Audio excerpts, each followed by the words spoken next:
I started my band, and actually well into the band, I was a living statue. I painted my face, and I did that. It's interesting, I was discussing with someone, a journalist today, about street performing in Singapore, and it sounds like there's not a whole lot of it.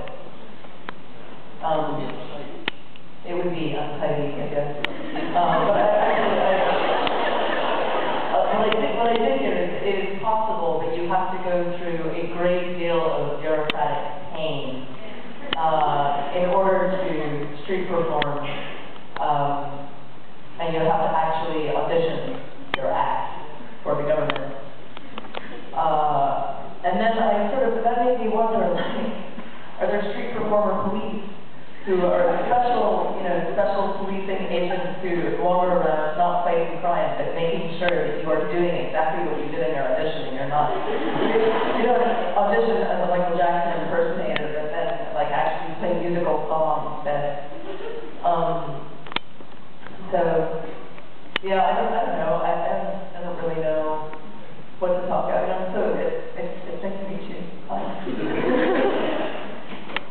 I just want to say that I did actually get I have not painted myself white and stood for it ago. Nor honestly am I terribly likely to do. I had an enormous amount of fun a couple of months ago in London making a short silent film called Statuette, which is an 8.5-minute film that will be broadcast in England at some point in the 10 days before Christmas, and will be findable on YouTube within 11 minutes of it.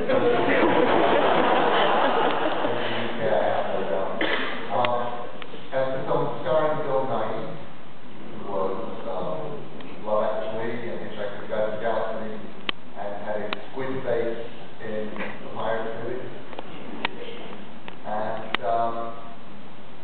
it also stars Amanda, because I had the idea. We were actually having an event much like this, alternating singing and reading, and we were doing the Q&A bit, and we were talking about human statues, and somebody in the audience asked a question, and I just went off on this odd sort of riff about human statues.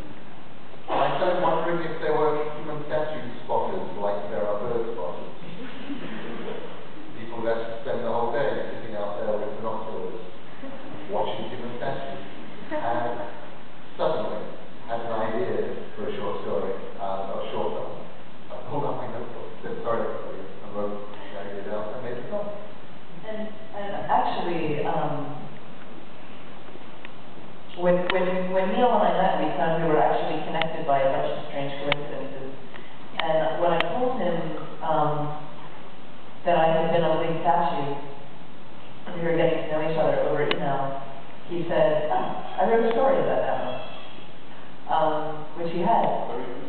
Yeah, he's written a really wonderful, sort of epistolatory, creepy short story about a man who is who's a living statue and in love with a woman, and it's been published somewhere.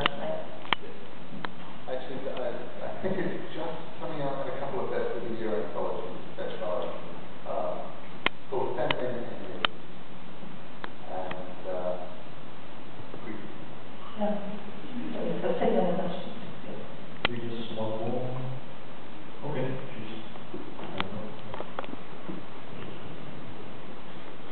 Hi, Neil. I just found out you got some years from a root class this year. I never thought I'd get to see you in person. I was in Australia for some years and I just read your books. And I was writing a fantasy novel of my own, and I was just wondering if you had any advice, because we don't have any fantasy publishers here or any literary agents. How do you go about, what sort of advice do you have if you want to get published? well, one of the things that you have, very nice to meet you. One of the things that you have now, which is amazing and incredibly useful, is the internet.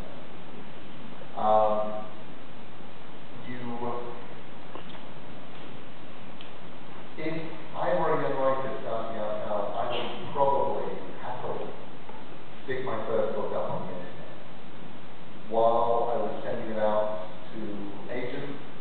And it doesn't matter